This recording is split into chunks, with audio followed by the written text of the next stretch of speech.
اعوذ باللہ من الشیطان الرجیم بسم اللہ الرحمن الرحیم اللہم وفقنا لما تحب وترضى واجعل عاقبۃ امورنا خیرا ولا تکلنا الی انفسنا طرفۃ عین ابدا رب ادخلنی مدخل صدق واخرجنی مخرج صدق واجعل لی من لدنک سلطانا نصیرا۔ تبیین سورہ مبارکہ فاتحہ میں آیہ کریمہ صراط الذین انعمت علیہم غیر المغضوب علیہم ولا الضالین، انسان اللہ تعالیٰ سے اس آیہ شریفہ کے مطابق ہدایت طلب کرتا ہے جو اس کی بنیادی اساسی ضرورت ہے، اور اس ہدایت سے مراد ہدایت تشریعی ہے، وہ ہدایت جو اللہ نے مقرر فرمائی ہے لیکن انسان نے اپنے ارادے اور اپنے اختیار سے اس کو حاصل کرنا ہے۔ ہدایت سے مراد وہ تمام امور ہیں علمی و عملی، ارادی اور اعتقادی، جو بہت نمایاں، واضح، روشن ہیں، اور ان کے ذریعے انسان نے اپنا مقصد حیات اور راستہ مقصد کے لیے تلاش کرنا ہے۔ ان امور کو ہدایت کہتے ہیں، اور انسان اس مقصود کے لیے متعلق ہدایت کو ترجیح کے طور پر، پہلے طلب کے طور پر اور اولین دعا کے طور پر خداوند تبارک و تعالیٰ سے ہدایت صراط طلب کرتا ہے کہ اسے ہدایت کا راستہ عطا کیا جائے، دکھایا جائے، بتایا جائے۔ صراط انہی امور کا مجموعہ ہے جو انسان کو مقصد تک پہنچاتے ہیں۔ وہ تمام امور، اوامر، اقدامات جو انسان نے تمام زندگی، تمام عمر اپنانے ہیں، اور ان کے ذریعے سے انسان اپنے مقصود تک پہنچے گا۔ مقصود انسان کا تکامل ہے انسانی، یعنی اللہ تعالیٰ نے انسان کے اندر جتنی صلاحیتیں، قابلیتیں اور استعدادات مقرر فرمائی ہیں، جن کی پرورش انسان نے خود اپنے ارادے اختیار سے کرنی ہے، ان تمام قابلیتوں کو فعلیت میں بدلنا، کمالات میں بدلنا، اس طرح سے کہ مزید وہ قابلیت نہ رہے، بلکہ جو کچھ قابلیت تھی، استعداد تھی، وہ سب کچھ متعلقہ کمال میں تبدیل ہو جائے، عملاً تبدیل ہو جائے۔ یہ مقصد ہے انسان کا۔ اس کو اگر ہم انسان کے لیے انفسی تعبیر کے ذریعے بیان کریں تو تکامل استعداد و پرورش درونی ہے انسان کی، اور اگر اس کو ہم اپنے مبدا کے لحاظ سے دیکھیں تو انسان کا مقصد خلقت، یعنی یہی مطلب عبارت دیگر میں مقام خلافت الہیہ پر پہنچنا ہے، جو قرآن کریم نے ذکر کیا ہے۔ خلافت الہیہ سے مراد خلافت توصیفی ہے یا اتصافی ہے، یعنی انسان کو ان تمام صفات سے متصف ہونا ہے جو اللہ تعالیٰ نے اس کے لیے مقرر کیے ہیں، یا جو صفات الہیہ کمالیہ شمار ہوتی ہیں۔ تمام اوصاف کمالیہ سے انسان نے متصف ہونا ہے، اور جب کسی حقیقت یا کسی ذات کی صفات سے کوئی دوسری شے متصف ہوتی ہے، وہ شے دوم خلیفہ کہلاتی ہے ذات اول کے لیے۔ ذات اول مستخلف ہے اور یہ خلیفہ ہے، چونکہ اس ذات سے اس نے اقتباس کیا ہے اور وہ صفات کمالیہ حاصل کی ہیں۔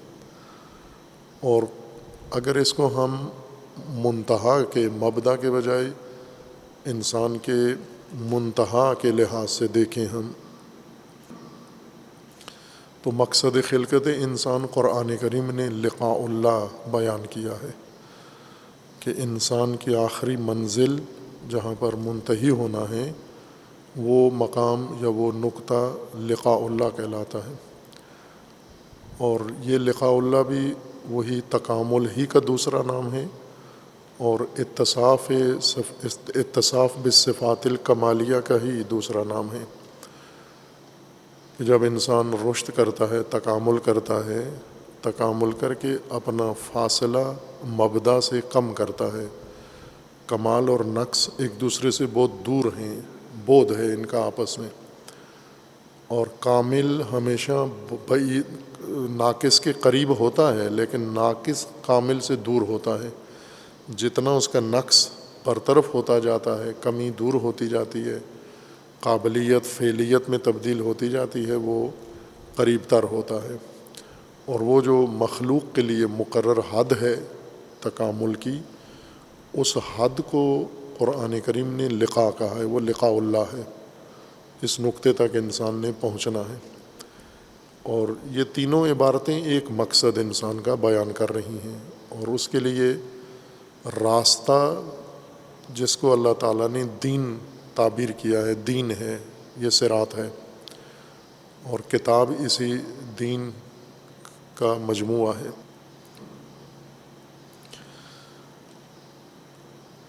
اور صراط کی صفت بھی مستقیم چاہیے، چونکہ یہ عمل، یہ مقصد اس نوعیت کا ہے کہ فقط قیام سے میسر ہے۔ قیام معین حالت ہے اس کے لیے کہ انسان حالت قیام میں یہ مقصود حاصل کر سکتا ہے، اور صراط بھی ایسا ہو جو متصف ہو قیام سے، یعنی خود صراط قویم ہو، قائم ہو، اور ہدایت بھی اس کے اوپر، چونکہ انسان نے یہ ہدایت جو اسے دی گئی ہے اس کو اقامہ کرنا ہے، اقامہ دین کرنا ہے، اقامہ ارکان دین کرنا ہے، اقامہ صلاۃ کرنا ہے، اقامہ عدل کرنا ہے، اقامہ انصاف کرنا ہے۔ یہ ساری چیزیں اس کی جزیات ہیں دین کی۔ تو اولین چیز انسان کے لیے ہدایت کو اقامہ کرنا ہے، لہٰذا خود انسان قیام کے ساتھ، قیام کی صورت میں یہ ہدایت عملی کر سکتا ہے۔ اور ساتھ ہی اس صراط کی وضاحت کے لیے، تنقیح کے لیے اس کے سلبی اوصاف بھی ذکر کر دیے ہیں، تعلیم انسان کو دے دی گئی ہے۔ پہلے مثبت صفت ہے صراط الذین انعمت علیہم، تاکہ مزید انسان پر واضح ہو جائے کہ وہ صراط جس کی نشانی یا جس کی علامت و پہچان یہ ہے کہ اس پر قائم جو بھی لوگ ہوں وہ منعم علیہم ہیں، ان کے اوپر انعام ہے اللہ کا۔ انعام ان ہدایت کی راہ میں اور ہدایت کے ہدف میں سہولیات اور آسانیاں، وہ وسائل، وہ مواقع اور وہ امکانات جو ہدایت کے عمل کو انسان کے لیے آسان تر بنا دیں، وہ نعمتیں اس راہ کی پہچان ہیں کہ اس راہ پر جو بھی آئے گا وہ منعم علیہ ہوگا۔ اگر پہلے پا چکا ہے یا انسان جو چاہتا ہے ہدایت حاصل کرنا، وہ راستے کی پہچان کرے گا اسی وصف کے ساتھ کہ منعم علیہ کا راستہ ہدایت کا راستہ ہے۔ اس کے علاوہ کچھ اور طبقات ہیں انسان کی زندگی میں موجود ہوتے ہیں، اور ان کی زندگی میں قرآن نے ذکر کیا ہے کہ بعض اوقات کشش ہوتی ہے، ان کی زندگی میں بھی جاذبہ انسان کے لیے موجود ہوتا ہے۔ قرآن کریم نے رسول اللہ صلی اللہ علیہ وآلہ وسلم کو بھی خطاب میں فرمایا ہے اور رسول اللہ کے ذریعے امت کو بھی اس نقطے کی طرف متوجہ فرمایا ہے کہ آپ نے ان لوگوں کی زندگی میں رجحان تمایل پیدا نہیں کرنا جن کی زندگی آپ کے لیے باعث اعجاب ہے، معجب ہے آپ کے لیے۔ معجب یعنی کھینچتی ہے آپ کو، کشش ہے اس زندگی کے اندر، اچھی لگتی ہے، بہاتی ہے آپ کو، اور اندرونی طور پر انسان ان کے بارے میں یہ سمجھتا ہے کہ یہ کامیاب زندگی ہے، موفق زندگی ہے، اچھی زندگی ہے۔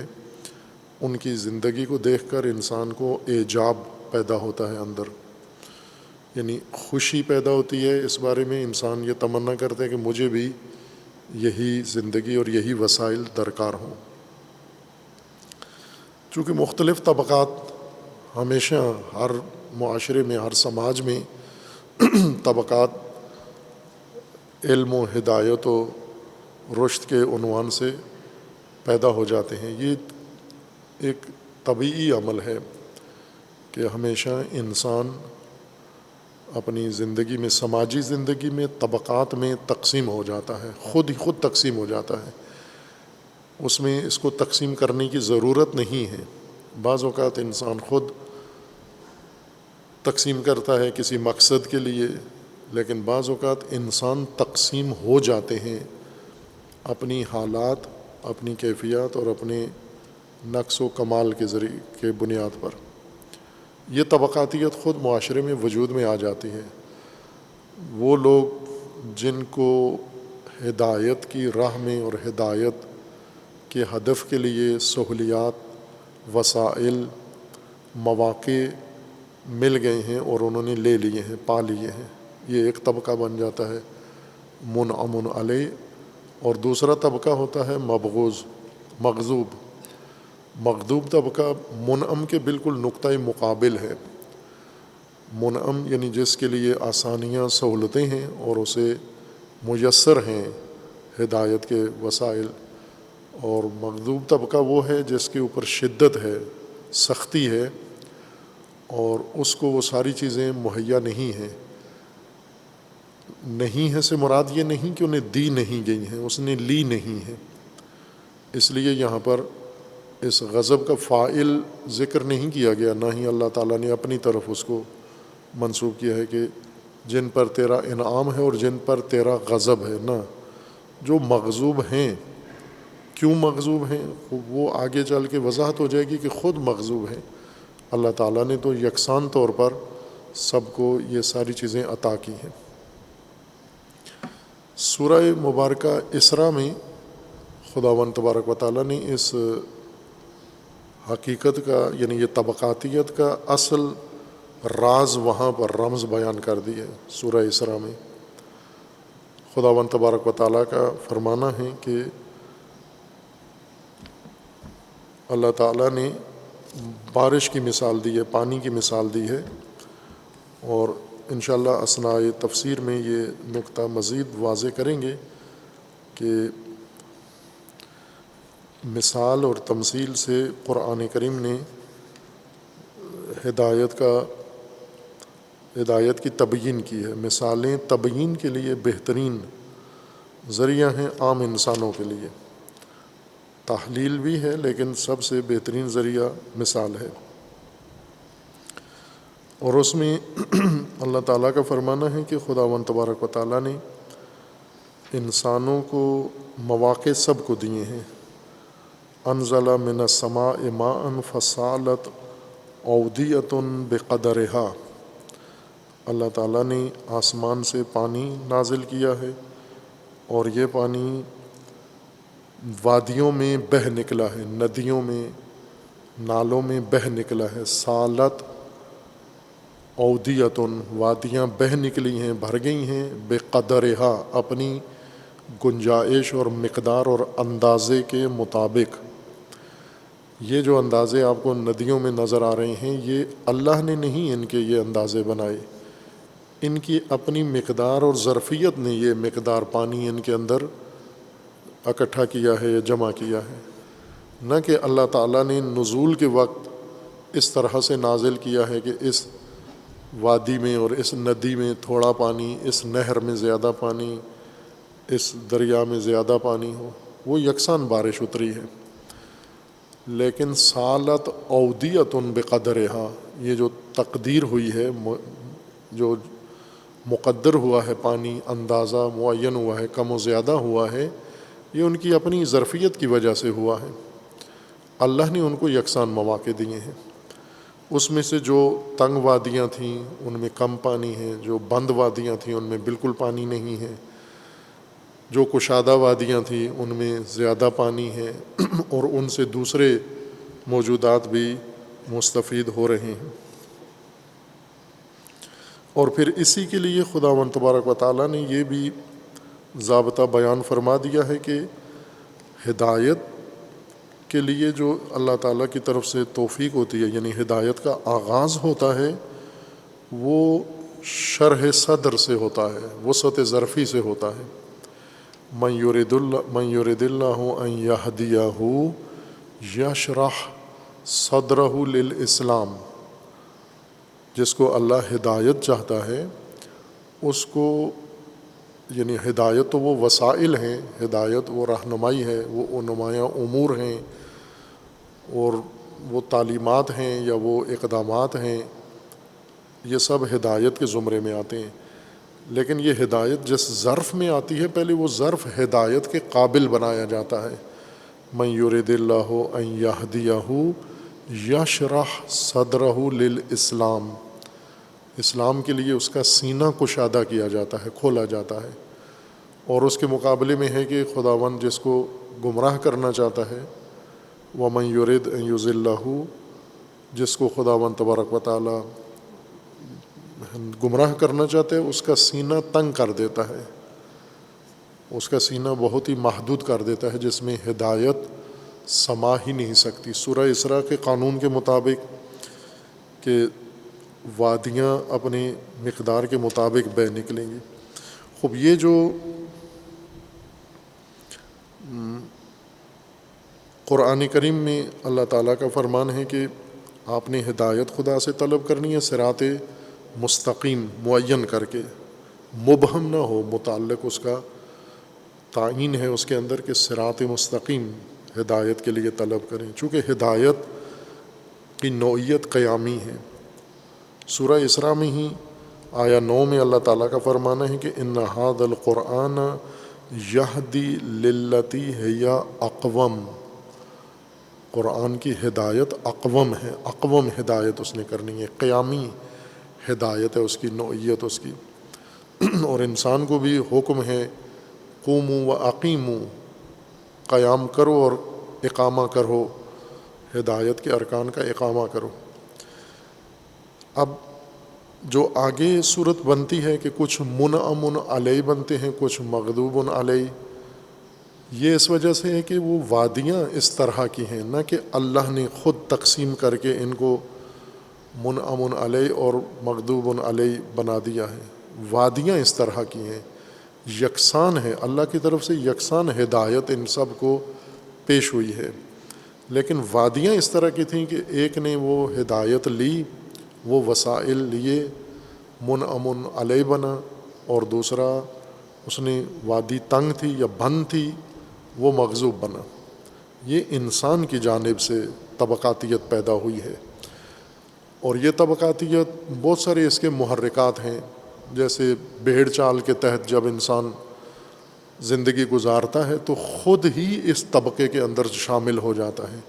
بھیڑ، یہ ریوڑ، انسان کو ایک طبقے کا حصہ بنا دیتا ہے۔ آگاہانہ طور پر، بابصیرت طور پر، تفکر و تدبر کی بنیاد پر جب زندگی گزارتا ہے تو یہ تدبر اس کو ایک اور طبقے کا حصہ بنا دیتا ہے۔ تو جو روش ہوتی ہے انسان کی زندگی کی، یہ روش انسان کو طبقات میں شامل کر دیتی ہے۔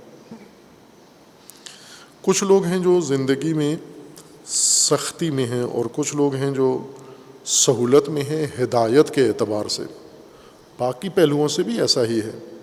ہدایت کے علاوہ ہم دیکھیں، مثلا لذت پرستی میں، شہوت رانی میں، ہوس بازی میں 2 طرح کے لوگ ہیں۔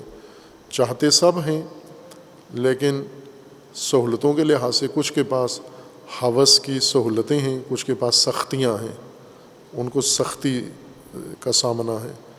اسی طرح لاہ و لعب میں بھی دو طرح کے لوگ ہیں، سختیاں بھی ہیں، آسانیاں بھی ہیں، اور ہدایت میں بھی سختی بھی ہے، آسانی بھی ہے۔ یہ سختی آسانی انسانوں نے خود اپنے لیے اس کا موقع پیدا کیا ہے، اور خود اس سخت زندگی اور آسان زندگی کو انتخاب کیا ہے انسان نے ہدایت کے ذریعے سے، یعنی ہدایت کی جہت سے اگر دیکھا جائے تو یہ انسان کا اپنا انتخاب ہے۔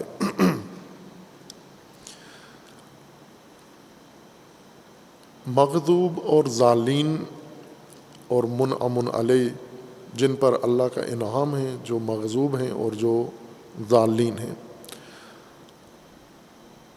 ادھر سے انسان کے لیے تین چیزیں معین ہوئی ہیں انسان کو ہدایت کے لیے۔ ایک خود ہدایت کی طلب ہے، ہدایت کا متعلق صراط ہے، اور صراط کی صفت ہے ایک مستقیم، اور دوسرا منعم علیہ یعنی نعمتیں، اس ہدایت یا صراط کے اوپر نعمتیں، سہولتیں، وسائل۔ اسی اعتبار سے ان تین خصوصیات کے اعتبار سے بھی یہ طبقاتیت وجود میں آئی ہے۔ پہلی چیز ہدایت سے محروم طبقہ، یعنی صراط تک تو آگے بات ہی نہیں گئی، سرے سے ہدایت سے ہی منحرف معرض طبقہ ہے۔ جس طرح قرآن کریم نے لکھا ہے کہ اعراض، انسانی ایک حالت کا نام اعراض ہے۔ اعراض یعنی جہت اپنی بدل لینا، ہدایت کی سمت سے اللہ کی جانب سے اپنی جہت بدل کر کسی اور طرف منہ کر لینا، اعراض کہتے ہیں۔ یہ عام حالت ہے، جیسے کسی کے سامنے کوئی چیز پیش کریں، مثلا بعض لوگ ہوتے ہیں کسی سے ناراض ہیں، ان کے ہاتھ کا یا ان کے گھر کا کھانا نہیں کھانا، جب وہی ناراض آدمی اس کو کھانا پیش کرتا ہے یہ منہ موڑ لیتا ہے ادھر، یا جب وہ بات کرتا ہے یہ منہ موڑ لیتا ہے۔ یہ منہ موڑنا اعراض ہے، انکار کی علامت ہے۔ یہ معرض عن الہدایہ بھی لوگ ہیں، اعراض کر لیتے ہیں۔ اگر قدم اول پر ہی یہ ہدایت سے ہی منہ موڑ دیا ہے، یہ ضالین ہے۔ ضالین وہ نہیں ہیں جن کو انعام نعمتیں میسر نہیں ہیں، ضالین وہ نہیں ہیں جن کو صراط میسر نہیں ہے، ضالین وہ ہیں جن کو ہدایت ہی میسر نہیں ہے۔ چونکہ ضلالت اس حیرت کا نام ہے جس میں انسان ہدایت کی نشانیاں یا اسے اس کو نظر نہیں آتی، یا انہیں وہ قبول نہیں کرتا، یا اس طرف منہ نہیں کرتا، اعراض کر لیتا ہے، منہ موڑ لیا ہے اس نے ہدایت کی نشانیوں سے، اس نے رخ پھیر لیا ہے اپنا، یہ ضالین میں سے ہے۔ مغضوب وہ نہیں ہے جس نے ہدایت طلب نہیں کی، یا ہدایت پہلے قدم پر ہی وہ منہ اس نے موڑ لیا ہے۔ ہدایت چاہتا ہے یہ مغضوب، اور ہدایت کے لیے صراط بھی اس نے طلب کیا ہوا ہے، صراط کی بھی اس کی خواہش ہے، ہدایت بھی اس کی تمنا ہے، لیکن ہدایت کی سہولتیں، ہدایت کی آسانیوں سے روگردان ہے۔ جس سمت ہدایت کی آسانیاں رکھی گئی ہیں اس طرف یہ نہیں جاتا۔ اس کی ہم عملی مثال دیں، مشہود، محسوس، ملموس اور مبتلا بہ مثال، تاکہ چونکہ ہدایت کے لیے یہ ضروری ہیں یہ سارے امور۔ ہدایت کلی باتیں کرنے سے، کلیات بیان کرنے سے ہدایت کبھی بھی نہیں حاصل ہوتی۔ ہدایت کے لیے ضروری ہے کہ وہ نہایتاً کلی اس سے شروع ہو، کلیت سے، پھر وہ آ جائے مصداقی اور جزئی شکل میں، تو انسان اس سے ہدایت حاصل کر سکتا ہے۔ جیسا کہ مثالوں میں قرآن کریم نے یہی بات کی ہے کہ وہ جو کلیات ہیں ہدایت کی ان کو مثالوں میں جزئی کر کے پیش کیا ہے، اور جزئی چیز کو سمجھنا آسان ہے انسان کے لیے. جیسا پہلے اشارہ کیا تھا کہ بعض اوقات انسان کا علم بڑھتا ہے لیکن عالم کے اندر کوئی فرق نہیں پڑتا، یعنی ادراک انسان کا یا مدرک ارتقاء نہیں کرتا، مدرکات اس کے معلومات اس کی بڑھتی جاتی ہیں. لیکن مدرک یہی ہے، جیسے پہلے بھی صرف جزیات کو سمجھتا تھا، اب بھی جزیات کو ہی سمجھتا ہے. پہلے موٹی موٹی باتیں اس کو سمجھ میں آتی تھیں لیکن تھوڑی تھیں. پہلے 10 موٹی باتیں سمجھتا تھا، اب 100 موٹی باتیں سمجھتا ہے. بس معلومات تو بڑھ گئی ہیں، موٹی موٹی چیزیں اس کو سمجھ میں آتی تھیں، اس میں اس نے مطالعہ جاری رکھا تو یہ معلومات کا ذخیرہ اپنا بڑھا لیا ہے.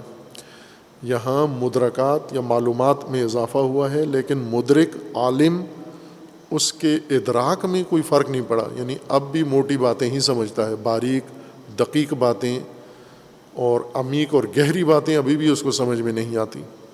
تو اس کا مطلب یہ ہے کہ رشد علمی نہیں کی انسان نے. جزیات کو ہر انسان سمجھ جاتا ہے، لیکن جب جزیات سے اوپر بات جائے معنی اور کلیت کی طرف، پھر کمی آنا شروع ہو جاتی ہے. پھر وہی جو دقیق ہیں عمیق ہیں وہ سمجھتے ہیں، باقی نہیں سمجھتے. اور ہدایت کے لیے، چونکہ ہدایت ہر آدمی کے لیے، ناس کے لیے ہدایت، ہدن للناس، ناس تمام طبقات کے بغیر، یعنی انسانوں کو جب طبقات میں لکھا جائے تو پھر عالم، جاہل، مجاہد، قائد، منعم علیہ، مغضوب علیہ، یہ تقسیم آ جاتی ہے. لیکن جب ان امتیازات و طبقات و خصوصیات کو ہٹا کر صرف انسان بغیر خصوصیات کے لحاظ کیے جائیں، اس وقت ان کو ناس کہتے ہیں. ناس کوئی خاص طبقہ نہیں ہوتا، عورتیں یا مرد، عالم یا جاہل، شہری یا دیہاتی، پرانے یا نئے. ناس عموم کے لیے ہے، تمام انسان. اور قرآن سب کے لیے یکساں ہدایت ہے، ہدن للناس ہے، کسی طبقے کے لیے مختص ہدایت نہیں ہے اس کی. ظاہر ناس کے طبقات ہیں تو اس ہدایت کو عمومی انسانوں کے لیے، عام انسانوں کے لیے جزئی لباس پہنانا ضروری ہے، اور وہ تمثیل سے ہوتا ہے. اس کو ہم مثال دیتے ہیں کہ اللہ تعالیٰ نے یہی جو موجودہ انسانی نسل ہے، سورہ فاتحہ کی اس آیہ کریمہ کے متعلق، اہدنا الصراط المستقیم صراط الذین انعمت علیہم غیر المغضوب علیہم ولا الضالین، اس کو ہم آج کی موجودہ نسل پہ تطبیق کریں. ہم اس آیہ کریمہ کو، کیا انہوں نے اللہ سے ہدایت طلب کی ہے؟ موجودہ انسانی نسل نے کی ہے، مانگتے ہیں اللہ سے ہدایت.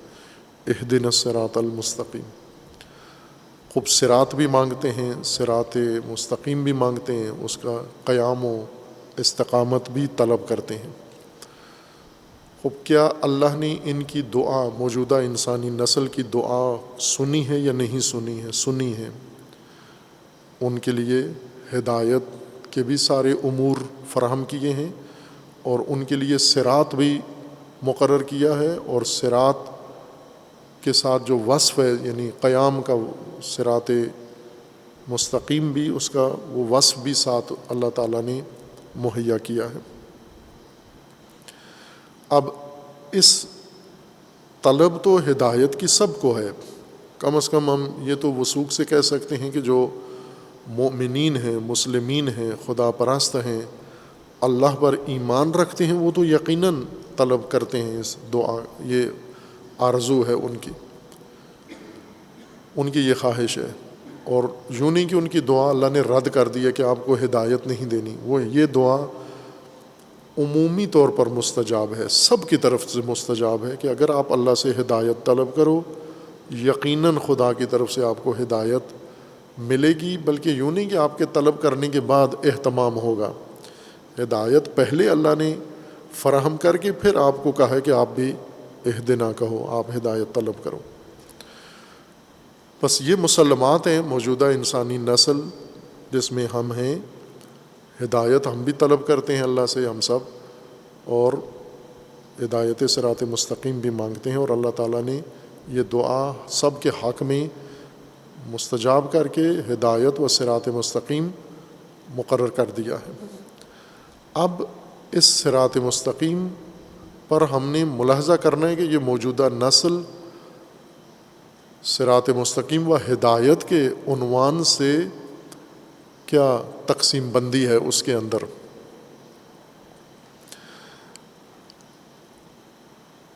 ہدایت کے وسیلے اور سہولتیں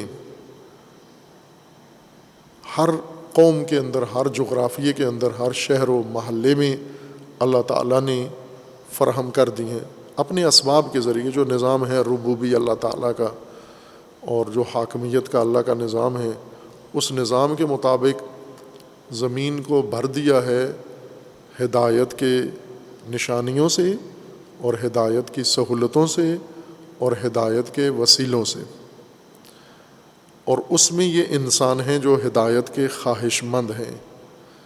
ان میں سے کچھ ایسے ہیں جو پہلے قدم پر ہی ہدایت سے ہی معرض ہیں، منہ موڑا ہوا ہے، ہدایت ہی نہیں چاہیے۔ نہ کہ ان کے لیے اللہ نے ہدایت مقرر نہیں کی، ان کے لیے بھی جب ہدایت ناس کے لیے فراہم کی جاتی ہے تو سب کے لیے ہے، یکساں ہے، بلا امتیاز سب کے لیے ہے، لیکن ان میں کچھ ہدایت سے معرض ہیں، روگردان ہیں، منہ موڑا ہوا ہے۔ خود موجودہ نسل انسانی میں آپ کو ایک بہت بڑی جمعیت ملے گی جنہوں نے ہر ہدایت کے وسیلے سے منہ موڑا ہوا ہے۔ باقی تمام جہاد کی طرف، باقی تمام وسائل کی طرف ان کا رخ ہے، ہدایت کے وسائل سے انہوں نے رخ اپنا موڑا ہوا ہے۔ مثلا اگر انہوں نے تعلیم ہی حاصل کرنی ہے تو وہ ہدایت وہ تعلیم جو ہدایت کی نہج پر ہے یا ہدایت کے انداز میں ہے یا ہدایت کے ساتھ مخلوط ہے، ملی ہوئی ہے، ممزوج ہے، اس ہدایت سے روگردان ہے۔ تعلیم بھی ایسی چنتے ہیں جو بالکل ہدایت سے خالی ہو، مکمل طور پر خالی، اس طرف رجحان رکھتے ہیں۔ تعلیم بھی ایسا، مثلا اسکول ہیں اس وقت، مختلف نوعیت کے اسکول ہیں جن میں تعلیم دی جاتی ہے۔ ان اسکولوں میں کچھ میں فساد بھی ہے، تعلیم بھی ہے، کچھ میں ہدایت بھی ہے، تعلیم بھی ہے، کچھ میں ہم کہہ سکتے ہیں صرف تجارت ہے، نہ تعلیم ہے، نہ اصلاح ہے، نہ ہدایت ہے، نہ تعلیم ہے۔ لیکن یہ دو قسم کے وسائل تمام زمین کے باشندوں کو میسر ہیں، تعلیم اور ہدایت، اور تعلیم اور فساد۔ جہاں تعلیم ہے فساد کے ساتھ ملی ہوئی ہے، مخلوط ہو کے، تعلیم ہے ہدایت کے ساتھ ممزوج ہے۔ اب انسان ہم نے دیکھنے ہیں کہ یہ موجودہ نسل میں سے منعم علیہ کتنے ہیں، مغضوب کتنے ہیں، ضالین کتنے ہیں۔ عملی شکل، ضالین ان کو کہتے ہیں جو ہدایت سے ہی محروم ہیں، مغضوب ان کو کہتے ہیں جو نعمت سے محروم ہیں، سہولت سے محروم ہیں۔ ضال اس حیران سرگردان انسان کو کہتے ہیں جو ہدایت کی نشانیاں ہی نہیں دیکھ رہا، اس کو نظر نہیں آ رہی، نہ کہ موجود نہیں ہے، دیکھ نہیں رہا، اعمیٰ بنا ہوا ہے، جان بوجھ کر نابینا بنا ہوا ہے، ہوتے ہوئے بھی اس کو نظر نہیں آتی، اور قبول نہیں کرتا ان کو۔ مثلا اس تعلیم کو سرے سے قبول ہی نہیں کرتا جس کے اندر ہدایت ہے۔ کتنے والدین ہیں اپنے بچوں کو تعلیم دینا چاہتے ہیں، یہی عملی نمونہ سورہ فاتحہ کے مطابق تقسیم بندی اسی بنیاد پر موجودہ انسانی نسل میں نظر آ رہی ہے۔ ہر جگہ ہے. ہم اپنے معاشرے میں اس کو دیکھیں کہ والدین نے اپنے بچوں کو تعلیم دینی ہے. تعلیم کے لیے یہ انتخاب کرتے ہیں کہ کس نوعیت کی تعلیم دینی ہے, کس صورت کی تعلیم دینی ہے, کس شکل کی تعلیم دینی ہے, کس انداز کی تعلیم دینی ہے. اور اس تعلیم میں باقاعدہ اشتیاق کے ساتھ, شوق کے ساتھ, ولہ کے ساتھ اس تعلیمی ادارے کا, اسکول کا, یا اس تعلیمی نظام کا, یا اس تعلیمی سلیبس کا انتخاب کریں گے جس کے بارے میں انہیں مکمل تسلی ہو کہ اس میں ہدایت کا کوئی رکن پایا نہیں جاتا. یہ تشخیص دیتے ہیں پہلے. یہ ضالین ہیں. ایک بعض مفسرین میں ہے نا کہ مغضوب بدتر ہیں یا ضالین بدتر ہیں. وہ بعضوں نے کہا کہ مغضوب زیادہ برا طبقہ ہے, بعضوں نے کہا ضالین زیادہ معیوب طبقہ ہے. خوب ہم تحلیل کریں کہ ضالین کہتے کس کو ہیں اور ضالین کس حالت کے یا کس رکن ہدایت کے مقابلے میں ہیں دونوں فقدان, دونوں عدم کا نام ہے. مغضوب بھی ایک عدمی حالت ہے, فقدانی, اور ضلالت بھی ایک فقدانی و سلبی حالت ہے. ضلالت کس چیز سے محرومیت کا نام ہے؟ ہدایت سے محرومیت کا نام ہے. ہدایت کی نشانیوں اور ہدایت کی علامتوں اور ہدایت کے وسائل سے محرومی کا نام ضلالت ہے, گمراہی ہے. خوب ظاہر ہے کہ جو ہدایت پہلے قدم پر ہدایت ہی کا خواہاں نہیں ہے تو اس کو صراط بھی نہیں ملے گا, صراط سے بھی محروم ہے. صراط سے محروم ہے تو خواہ نخواہ وہ مستقیم بھی منتفی ہے, چونکہ وہ تو صفت ہے صراط کی. اور معیت منعم علیہم سے بھی محروم ہے. نبیین, شہداء, صدیقین, صالحین کی معیت سے بھی محروم ہے یہ ضال. قرآن نے پھر آگے بات بڑھائی ہے کہ ضال نہیں ہے, بعض تو ایسے ہیں کہ جو دوسروں کو باقاعدہ رہنمائی کرتے ہیں تعلیم کے میدان میں کہ بچوں کو کدھر بڑھانا ہے. مضل یعنی ضلالت کا, یہ گمراہی کا دوسروں کو بھی راستہ بتاتے ہیں. یہ پہلے قدم پہ ہی اٹکا ہوا انسان ہے, پہلے قدم پہ منحرف انسان ہے. ہدایت معنی کیا نا, ہدایت کا, ہدیے کا, وہ امور واضح, روشن, نمایاں جو انسان کو مقصد اور راستے کی نشاندہی کریں. ضلالت انہی امور کا فقدان. ہدایت کا فقدان کا نام ہدایت کے عدم کا نام ضلالت ہے. تو یہ وہ شخص ہے جو انہی امور سے محروم ہے. محروم اس معنی میں کہ آیا اس کی زندگی میں یا اس کی دنیا میں یا اس کے زمانے میں اللہ تعالیٰ نے وہ امور زمین سے اٹھا لیے ہیں, ہدایت کی نشانیاں نہیں اٹھائی ہیں, چونکہ دوسروں کو میسر ہیں. اس نے ترک کر دی ہیں, اس نے آنکھیں بند کر لی ہیں, اس کے رجحان میں وہ امور نہیں آ رہے, اس کے نگاہوں میں وہ امور نہیں آ رہے. یہ دوسری چیزوں کو نظر میں رکھے ہوئے, ان کے اوپر نظریں جمائے ہوئے ہیں. بس یہ ضالین میں سے ہے یہ. اور ضالین یعنی ہدایت کا, اس کو ہدایت ہی کی توفیق نہیں ہوئی. پھر آگے جتنی داستان ہے وہ ساری اس کے حق میں منتفی ہے. نہ صراط ہے, نہ استقامت ہے, نہ معیت ہے منعم علیہم کی. انعمت علیہم سے بھی کوئی تعلق اس کا نہیں ہے, چونکہ اس نے اپنا راستہ علیحدہ کر لیا ہے, گمراہی کا راستہ ہے, راہ ہی گم کر بیٹھا ہے. راہ اس وقت گم ہوتا ہے جب مقصد گم ہو گیا ہو, اور مقصد اور راہ اس وقت گم ہوتا ہے جب نشانیاں اس نے نظر انداز کر دی ہیں.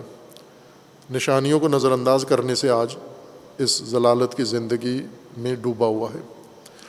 مغضوب کون انسان ہے؟ مغضوب وہ انسان ہے جس نے ہدایت کا خواہاں ہے, آرزومند ہے ہدایت کا. یوں نہیں کہ اس کو نشانیاں نظر نہیں آتی, گمراہ نہیں ہے, ضال نہیں ہے. اس نے ہدایت کی نشانیاں دیکھ لی ہیں اور ہدایت کی راستے کا بھی, صراط کا بھی طلبکار ہے, اور صراط مستقیم کا بھی خواہاں ہے. لیکن اگلی جو صفت صراط مستقیم کی ذکر کی گئی ہے, صراط الذین انعمت علیہم, وہ نعمتیں, وہ سہولتیں, وہ وسائل جن سے ہدایت کا عمل آسان ہوتا ہے, ان آسانیوں سے دستبردار ہے یہ.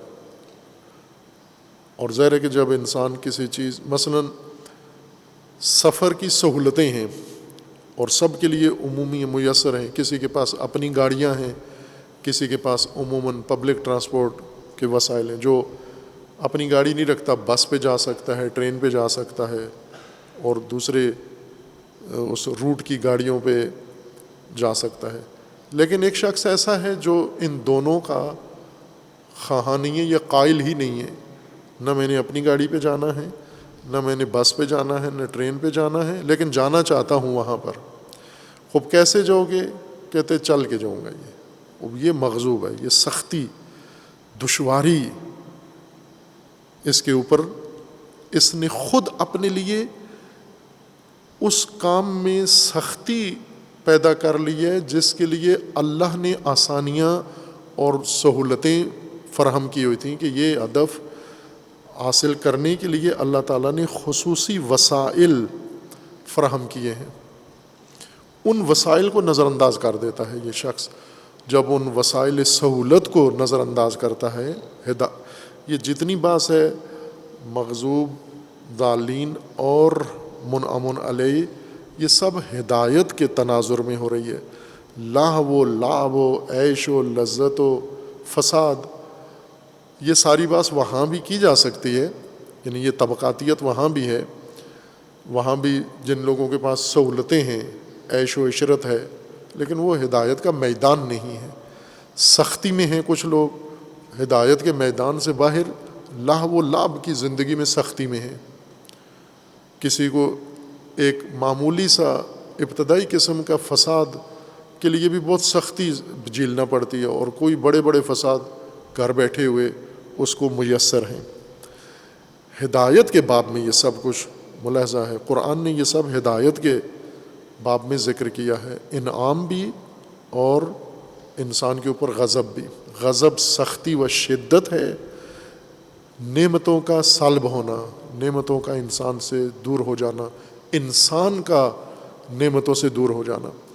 مغضوب نعمتوں سے دور انسان، منعم نعمتوں کے قریب انسان یا نعمتوں کو لینے والا انسان، یہ منعم علیہ بن جائے گا. ضالین جو ہدایت کے پہلے قدم پر ہی گمراہ ہو گیا، نشانیاں ہی نہیں دیکھا اس نے تاکہ یہ نشانیاں اسے مقصد دکھائیں یا راستہ دکھائیں. وہ اصلاً سننے کے لیے تیار نہیں ہے،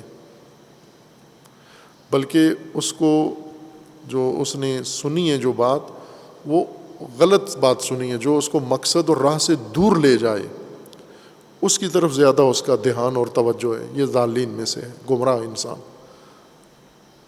اب قرآن کریم نے تینوں کے نمونے ذکر کیے ہیں، مصادیق ذکر کیے ہیں.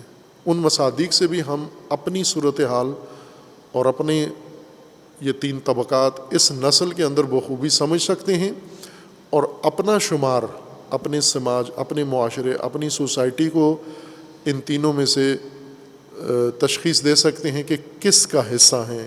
یہ معاشرہ جس میں ہم رہ رہے ہیں یہ منعم علیہ معاشرہ ہے، یہ مغضوب معاشرہ ہے، یا یہ ضالین ہدایت کے جہت سے ضالین کا حصہ ہے. ہم کس جگہ پر کھڑے ہیں؟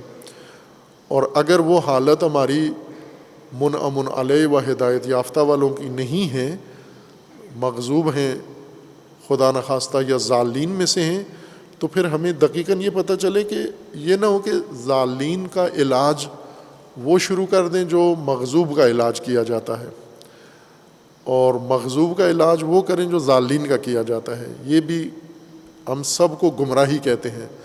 مغضوب بھی گمراہ ہیں، مبغوض بھی گمراہ ہیں، ضالین بھی گمراہ ہیں. یہ ہمارے ذہن کی تنگی بھی ہے اور ہماری زبان کی بھی تنگی ہے. دونوں کے اندر گنجائش نہیں ہے کہ ان حالات کو ہم علیحدہ کر کے بیان کر سکیں، واضح کر سکیں. کہ یا تینوں طبقات ہیں. آپ کو صراط مستقیم پر جو لوگ ہیں یعنی انعام یافتہ وہ بھی نظر آئیں گے آج کی نسل میں، آج کی سوسائٹی میں. مغضوب بھی نظر آئیں گے. تنگی اور سختی میں، جو ہدایت کی شدید تنگی کا شکار ہیں، بہت زیادہ ہیں، شدید شکار ہیں، ہدایت کے وسائل ہوتے ہوئے ہدایت کی شدید تنگی کا شکار ہیں، یہ مغضوب لوگ ہیں۔ بلکہ اگر کوئی ہدایت کا ذریعہ ان کے سامنے جائے تو وہ بکھر جاتے ہیں، مشتعل ہو جاتے ہیں۔ ایک عام مثال، رائج چیز جو آپ کے ہاں رائج ہے، اسی کو اس پہ تطبیق کریں کہ مثلا عالم دین علماء قرآن کی اصطلاح میں علماء باخشیت، قرآن کی عالم کی پہچان اللہ تعالیٰ نے خشیت ذکر کی ہے، انما یخشی اللہ من عبادہ العلماء۔ خشیت یعنی اللہ کی پرواہ کرنے والے، اس کے مقابلے میں ہیں لوگوں کی پرواہ کرنے والے، یعنی جنہیں کچھ لوگ ہیں نا جنہیں بہت چنتا ہے اللہ کا، بہت ہی دھیان ہے اللہ کا، اور کچھ لوگ ہیں جنہیں لوگوں کی بہت پرواہ ہے، لوگ کیا کہیں گے، لوگ برا نہ مان جائیں۔ یہ علامتیں ہیں خشیت الناس کی، جس کی زبان پر ہونا کہ لوگ تو یہ پسند نہیں کرتے، لوگ برا مان جائیں گے، لوگ تو یہ نہیں چاہتے، لوگ کیا کہیں گے، لوگوں کا پھر کیا کریں گے، یہ خشیت الناس ہے، یعنی ہر بات میں اس شخص کا دھیان لوگوں کی طرف ہے کہ لوگ کیا کریں گے، یہ خشیت الناس کا عالم ہے۔ اور وہ جو خشیت اللہ، جس کے اندر پرواہ اللہ کی ہے کہ یہ تو اللہ کا حکم ہے، یہ تو اللہ کا فرمان ہے، یہ تو اللہ کا کلام ہے، یہ تو اللہ کی رہنمائی ہے، ہدایت ہے، یہ تو اللہ نے فرمایا ہے۔ اب جو ہر بات میں پرواہ اللہ کی کر رہا ہے، یہ عالم، یہ ہدایت کا وسیلہ ہے، اللہ تعالیٰ نے کسی قوم کے اندر پیدا کیا ہے۔ لوگوں کے پاس یہ عالم بھی میسر ہے، یہ ہدایت کی نشانی ہے، چونکہ ہدایت اسی علامت کو کہتے ہیں نا، وہ واضح، روشن، برجستہ، نمایاں چیز جس کے ذریعے سے ہمیں مقصد، منزل اور راستے کی نشاندہی ہو جائے، وہ اس کا ایک مصداق عالم ہے۔ اس کے مقابلے میں دوسرا مصداق ہے خطیب، جاہل خطیب، جاہل ذاکر، جاہل خطیب، جس کو صرف لوگوں کی پرواہ ہے، جس کو صرف اپنے مفاد کی پرواہ ہے، جس کو قرآن نے دین فروش کہا ہے، لا تشتروا بآیاتی ثمنا قلیلا، وہ جو ثمن قلیل میں دین بیچتا ہے اور دین بیچنے کے لیے تیاریاں کر رہا ہے، دین فروشی کی تعلیم حاصل کر رہا ہے، تعلیم پڑھ رہا ہے، عالم بن رہا ہے کہ کل کو لوگوں کے لیے دین بیچے گا۔ خوب یہ بھی میسر ہے۔ اب لوگ دیکھنا ہے کہ ہماری موجودہ نسل مغضوب ہیں یا منعم علیہ ہیں۔ نعمت کس کو کہتے ہیں؟ ہدایت کے وسیلے کو، جو ہدایت کو بہت آسان کر کے دکھائے، وہ مسہل طریقہ، وسیلہ جو آپ کو ہدایت بہت ہی آسانی کے ساتھ پیش کر دے، یا جس کے ذریعے سے آپ ہدایت کو آسانی سے لے لیں۔ اور غضب یعنی شدت، سختی، دشواری، کہ جس سے ہدایت دشوار ہو جائے آپ کے لیے۔ خوب ہم نے یہ دیکھنا ہے کہ یہ مجمع، یہ طبقہ، یہ مغضوب لوگ ہیں یا منعم لوگ ہیں، تو ان کے سامنے دونوں چیزیں پیش کریں۔ ہدایت کے آسانی کا وسیلہ، جیسے عالم باخشیت، مثال کے طور پر اس کو مثال دے رہے ہیں۔ خوب اس طرح کے وسائل اللہ تعالیٰ نے متعدد مقرر کیے ہیں۔ دوسری طرف سے ایک گمراہ انسان ہے، تو یہ طبقہ، ہم نے اصل اس طبقے کو دیکھنا ہے، عالم اور جاہل کو نہیں دیکھنا، یا عالم اور خطیب کو نہیں دیکھنا، اس طبقے کو سمجھنا ہے۔ ہم نے قرآن کے نگاہ سے، قرآن کے تناظر میں دیکھنا ہے کہ یہ معاشرہ، یہ جمعیت مغضوب ہیں یا منعم ہیں۔ خوب آپ کو ان کے انتخاب سے اور ان کے رجحان سے پتہ چل جائے گا کہ یہ مغضوب ہیں۔ اگر مغضوب ہیں تو پھر جو ہدایت کا خواہاں ہے اسے ان سے دوری اختیار کرنی ہوگی۔ مغضوب کون ہیں؟ جن کے لیے ہدایت دشوار ہے، سختی ہے، بہت محروم ہیں ہدایت سے، یعنی وسیلہ ہدایت سے، نعمت ہدایت سے محروم مغضوب طبقہ ہے یہ۔ خوب اب یہ مغضوب لوگوں کو بھی نجات تو چاہیے، ان کو کس طرح سے ہم ہدایت ان کے لیے فراہم کریں؟ بعض اوقات ہم اس مغضوب طبقے کو ضالین سمجھ بیٹھتے ہیں کہ یہ ضالین میں سے ہیں، ہدایت گم کردہ اور راہ گم کردہ اور منزل گم کردہ ہیں۔ نہ، یہ راہ گم کردہ نہیں ہے، منزل گم کردہ نہیں ہے، بلکہ یہ ہدایت کا وسیلہ جسے اللہ نے نعمت کہا ہے، ہدایت کی سہولت آسانی کے لیے، یہ اس سے دور ہو چکے ہیں۔ غضب دور کس سے ہوگا؟ نعمت سے دور ہوگا۔ نعمت و غضب ایک دوسرے کے ساتھ تقابل و تضاد رکھتے ہیں، ہدایت و ضلالت آپس میں تقابل رکھتے ہیں۔ ضلالت برطرف ہوتی ہے ہدایت کی نشانیاں دکھانے سے، لہذا مغضوب کو اگر ہم بار بار تکراراً اصرار کے ساتھ ہدایت کی نشانیاں بار بار دکھائیں تو یہ نہیں نکلے گا اس سے باہر۔ اس کو نعمتیں دکھانے سے، اس کو نعمتوں کی طرف مائل کرنے سے مغضوبیت سے باہر آئے گا۔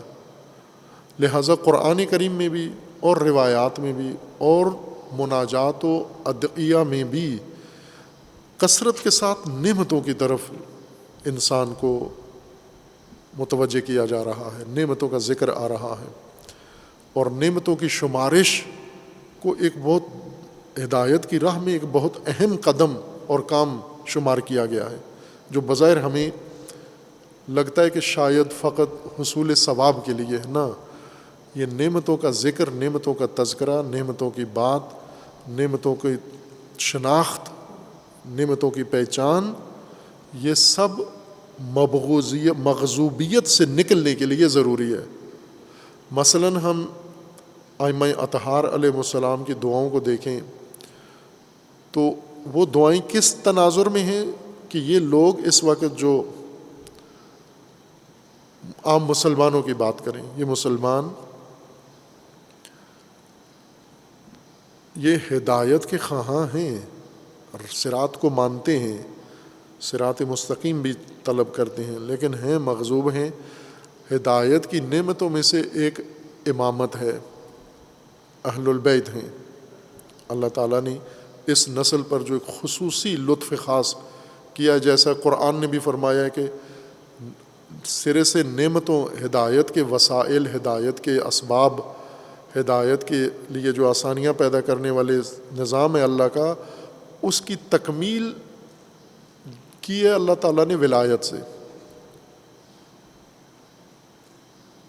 الیوم اکملت لکم دینکم و اتممت علیکم نعمتی، میں نے اپنی نعمت تمہارے لیے تام کر دی ہے، مکمل کر دی ہے۔ کیا کیا ہے جس سے نعمت مکمل ہو گئی ہے؟ نعمت یعنی ہدایت کے تمام وسیلے سب تکمیل ہو گئے، اب کچھ پیچھے رہ نہیں گیا، وہ ولایت ہے۔ اب باقی لوگ جو ہیں وہ ہدایت سے ضالین نہیں ہیں، ہدایت گم نہیں کر بیٹھے، نعمت گم کر بیٹھے، نعمت ان کے ہاتھ سے چھوٹ گئی ہے، اہل بیت ان کے ہاتھ سے چھوٹ گئے ہیں، ولایت ان کے ہاتھ سے چھوٹ گئی ہے، امامت ان کے ہاتھ سے چھوٹ گئی ہے۔ اس وجہ سے سختی میں ہے۔ نتیجہ کیا ہوا؟ ان کے اوپر ظالمین مسلط ہیں، ان کے اوپر مذلین مسلط ہیں، ان کے اوپر ہر چیز اب مسلط ہو گئی ہے، سختیاں، ہر وہ چیز جو ان کے لیے ہدایت اور نجات سخت و دشوار بنا دے وہ سب ان پر نازل ہو گیا ہے، اس ایک نعمت کو چھوڑنے سے۔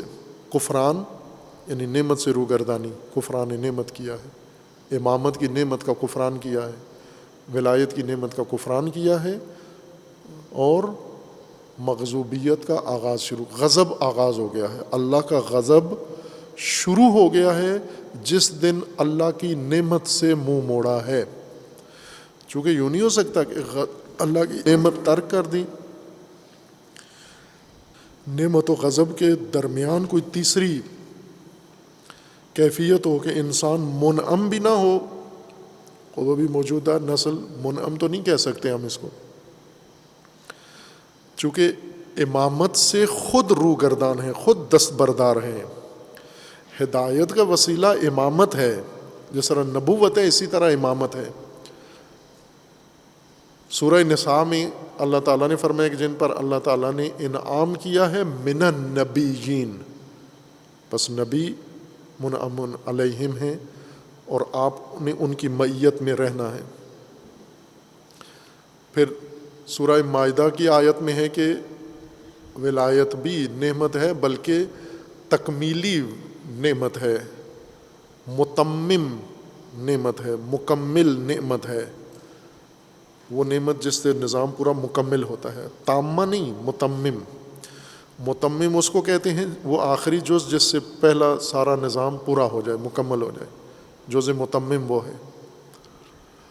خوب اس سے اگر آپ متنعم ہوں، منعم علیہ ہیں آپ، اگر آپ اللہ کی اطاعت اور رسول کی اطاعت کریں تو کم از کم منعم علیہ، اگر نہ ہو تو معا ہیں. علامہ طباطبائی جیسا فرماتے ہیں کہ من یطع اللہ والرسول، تو یہ مع الذین انعم اللہ علیہم، تو معیت میں تو آ جاتا ہے کم از کم انسان. اگر نعمت یافتہ ہے، نعمت امامت، نظام امامت اگر قائم کر لیا ہے تو منعم علیہ ہے. نعمت یہ نظام قائم نہیں کیا ہے لیکن اطاعت کر رہے ہیں تو معا ہیں، آپ ان کی معیت میں ہیں. لیکن اگر نعمت سے دستبردار ہیں تو پھر تو مغضوب ہیں آپ. یہ مغضوبیت کی مثال ہے. سورہ نساء میں ہی اللہ تعالیٰ کا فرمانا ہے، مثال ایک دی ہے کہ کون مغضوب ہیں اور کون ضالین میں سے ہیں. سورہ نساء میں ہے کہ الم تر الی الذین یزعمون انہم آمنوا بما انزل الیک وما انزل من قبلک.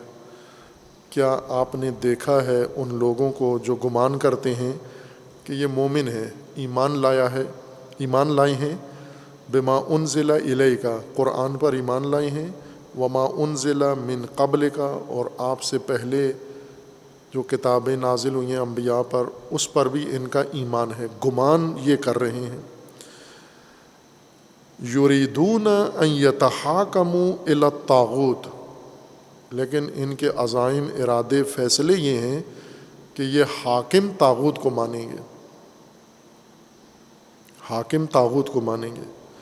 گمان ایمان والا ہے، ارادہ طاغوت کی حاکمیت کا ہے. وقد امروا ان یکفروا بہ، جبکہ فریضہ، ماموریت، وظیفہ یہ تھا کہ یہ طاغوت کا انہوں نے انکار کرنا ہے. اب ان کے ساتھ ہوا کیا ہے، وَيُرِيدُ الشَّيْطَانُ أَن يُضِلَّهُمْ ضَلَالًا بَعِيدًا، شیطان نے ان کو گمراہ کر دیا ہے اور بہت دور گمراہی میں پھینک دیا ہے. یہ شیطان زدہ ہیں. اب یہاں پر گمان ان کا ہے کہ ہم ایمان لائے ہیں لیکن حکومت طاغوت کی ہے. ان کو کہہ رہے ہیں کہ یہ شیطان زدہ ضالین ہیں، گمراہ، اور وہ گمراہ بھی بہت پرلے درجے کے گمراہ، اور شیطان نے ان کو گمراہ کر دیا ہے. وَإِذَا قِيلَ لَهُمْ تَعَالَوْا إِلَىٰ مَا أَنزَلَ اللَّهُ وَإِلَى الرَّسُولِ رَأَيْتَ الْمُنَافِقِينَ يَصُدُّونَ عَنْكَ صُدُودًا. یہ جب انہیں کہا جاتا ہے، آپ انہیں کہتے ہیں کہ او ہماری طرف، تو منافق فوراً مقابلے میں اٹھ کے کھڑے ہو جاتے ہیں آپ کے. خوب یہاں پر قرآن کریم نے صراحت کے ساتھ ذکر کیا کہ ضالین کون ہیں. زمین کے اوپر تلاش کریں اگر ہم، یعنی قرآنی میزان لے کر اب موجودہ انسانوں میں ضالین تلاش کریں. قرآن کون کہتا ہے؟ شیطان زدہ ضالین، جن کا گمان ہے کہ ہم مومن ہیں اور جن کا ارادہ طاغوت کو حاکم ماننے اور حاکم بنانے کا ہے. یہ ضالین میں سے. اسی طرح قرآن کریم نے مغضوب طبقات بتائے ہیں کہ یہ غضب ہے اللہ تعالیٰ کا ان کے اوپر. اس کو بھی ہم دیکھ لیں.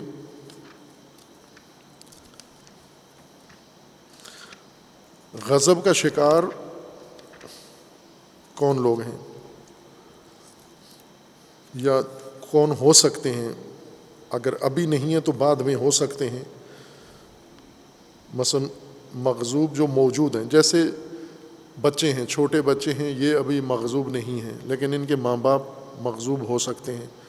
تو ان بچوں نے فیصلہ یہ کرنا ہے کہ یہ مغضوب ماں باپ کے راہ پر چلنا ہے، یا جیسے ضالین ہیں، ماں باپ، بچے ابھی کچھ بھی نہیں ہیں، انہوں نے انتخاب کرنا ہے، چونکہ بچے ہیں، چھوٹے ہیں، انہوں نے ابھی چننا ہے اپنا راستہ کہ ہم نے صراط الذین انعمت علیہم، 3 راستے ان کے سامنے ہیں، صراط الذین انعمت علیہم، صراط مغضوبین والا، صراط ضالین کا. انہوں نے اس صراح میں ایک راستہ ان بچوں نے انتخاب کرنا ہے. ان کے سامنے تینوں راستے ان کے سامنے ہیں. انعام والوں کا راستہ بھی ہے، غضب دیدہ لوگوں کا بھی ہے، مغضوب یعنی جن سے تمام نعمتیں اللہ نے دور کر دی ہیں، یعنی جنہیں نعمتوں سے دور کر دیا ہے. ان بچوں نے فیصلہ کرنا ہے. خوب پہلے تو اپنے والدین کو دیکھیں کہ یہ ان تینوں میں سے کس میں شامل ہیں. وسائل ہدایت ان کو میسر ہیں، یہ ماں باپ سارے جو اللہ نے ہدایت کے لیے ان کے لیے مقرر کی تھی سہولتیں، وہ ساری انہوں نے اپنا کے سمجھ لی ہیں. یہ میرے ماں باپ ہی انعام یافتہ میں سے ہیں، انعمت علیہم میں سے ہیں.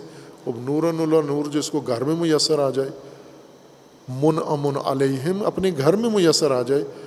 تو جس طرح امام حسین علیہ السلام جب نعمتیں اللہ کی شمار کرتے ہیں اور شکر بجا لاتے ہیں دعائے شریف عرفہ میں، تو مائیں، اجداد، آبا اور ان کی پاک گود، وہ ساری چیزیں گنتے ہیں کہ یہ سب اللہ تعالیٰ نے تو گھر میں میرے لیے انعمت علیہم، میری پیدائش سے پہلے پورا نظام انعمت علیہم کا میرے ارد گرد بنا کے مجھے ان کی آغوش میں پیدا کیا.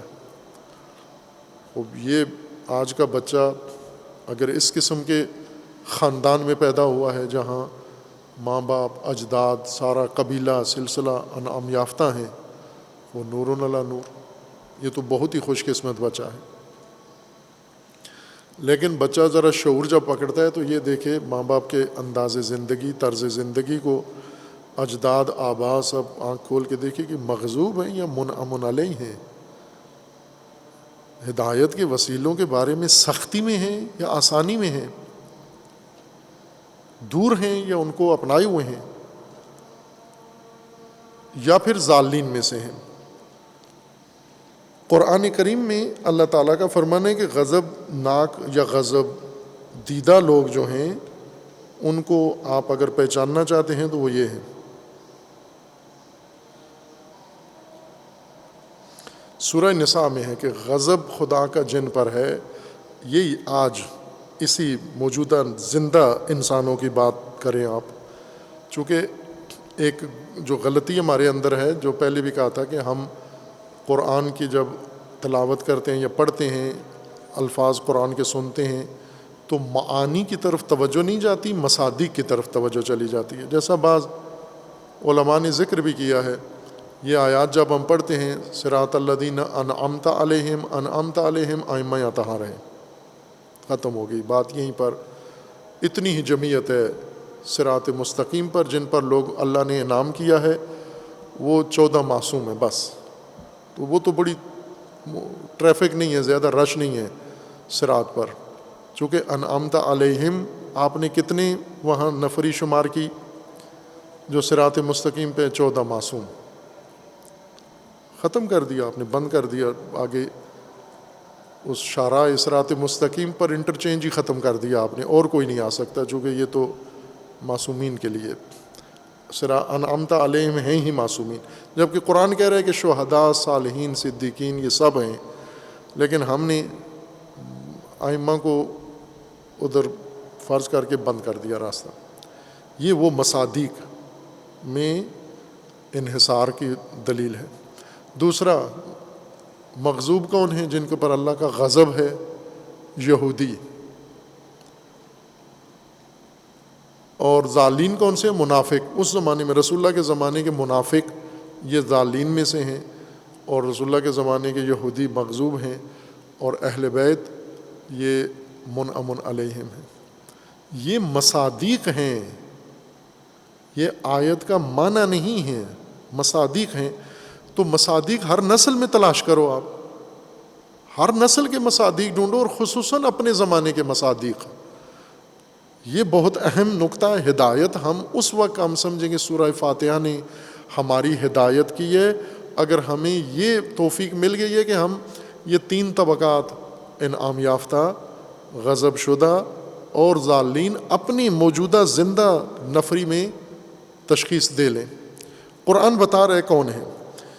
سورہ نساء میں آیت 93 میں ہے وَمَن يَقْتُلْ مُؤْمِنًا مُتَعَمِّدًا، جس نے کسی مومن کو جان بوجھ کر قتل کر دیا، فَجَزَاؤُهُ جَهَنَّمُ خَالِدًا فِيهَا وَغَضِبَ اللَّهُ عَلَيْهِ وَلَعَنَهُ وَأَعَدَّ لَهُ عَذَابًا عَظِيمًا. جس نے ایک مومن کو جان بوجھ کر قتل کر دیا، بے گناہ کو، بے گناہ کا قاتل یہ ملعون بھی ہے، یہ مغضوب بھی ہے. غضب اللہ علیہ وَأَعَدَّ لَهُ عَذَابًا عَظِيمًا، معذب بھی ہے یہ آخرت میں. اسی طرح اب یہ قرآن کریم نے ساری بتائی ہیں شکلیں کہ یہ لوگ غضب شدہ ہیں، اللہ نے ان پر غضب کیا ہوا ہے. ایک آیا اور پڑھ دیتا ہوں، ہے تو تفصیلیں اپنے مقام پر انشاءاللہ بحث آئے گی. سورہ مجادلہ کی ایک آیا مشاہدہ کریں. سورہ مجادلہ میں آیا 14 میں اللہ کا غضب کن لوگوں پر ہے. الم تر الی الذین تولوا قوما غضب اللہ علیہم ما هم منکم ولا منہم ویحلفون علی الکذب وهم یعلمون. کیا ایسے لوگ دیکھے ہیں آپ نے؟ الم ترا، کیا نہیں دیکھے ایسے لوگ؟ الذین تولوا قوما غضب اللہ علیہم، جو ساتھی ہیں، اتحادی ہیں اور منسلک ہیں ان لوگوں کے ساتھ جن پر اللہ کا غضب ہے. غضب اللہ علیہم، ان کے ساتھی ہیں. یہ ایسی قوم دیکھی ہے جنہوں نے جا کر اتحاد کر لیا ہے اور تولا کر لیا ہے اس قوم کا جس پر اللہ کا غضب ہے. ما ہم منکم ولا منہم، یہ جو اتحادی بن گئے ہیں مغضوب لوگوں کے، یہ اب نہ آپ میں سے ہیں نہ ان میں سے ہیں. یہ اتحادی یہ نہ گھر کے رہے نہ گاٹ کے رہے. لا ہم منکم ولا منہم، ما ہم منکم، تم میں سے تو نہیں ہیں چونکہ مغضوب لوگوں کے ساتھ جا ملے ہیں. ولا منہم، ان میں سے بھی نہیں ہیں یہ. وَيَحْلِفُونَ عَلَى الْكَذِبِ، جھوٹی قسمیں کھاتے ہیں. وَهُمْ يَعْلَمُونَ، اور ان کو یہ پتہ ہے. خوب اس طرح کی آیات میں اللہ تعالیٰ نے فرمایا ہے، جس طرح متعدد آیات ہیں قرآن مجید کی جن میں ضلوا، اضلوا، ہم الضالون، یہ قرآن کا فرمانا ہے، نشاندہی کی جا رہی کہ یہ ضال ہیں، یہ ضلالت میں ہیں، یہ مضل ہیں. اسی طرح قرآن کریم نے یہ اعمال بتا دیے کہ یہ مغضوب ہیں، اور منعم علیہ بھی مفصل آیات کے اندر وضاحت کر دی کہ یہ انعام یافتہ لوگ ہیں. خوب سب کی نشانیاں، سب کی پہچان، سب کی شناختی علامات، طبقاتی شناختی علامات قرآن نے ذکر کر دی ہیں. یہ میزان ہے قرآن کا موجودہ، یہ طبقات 3، انعام یافتہ، مغضوب اور ضالین کی تشخیص میں. اور پھر فیصلہ جوانوں نے کرنا ہے، بچوں نے کرنا ہے کہ پہلے والدین کو دیکھیں ان تینوں میں سے کس درجے میں ہیں، پھر یہ فیصلہ کریں کہ ہم نے قرآن کیا کہہ رہا ہے کہ کس کے پیچھے چلو.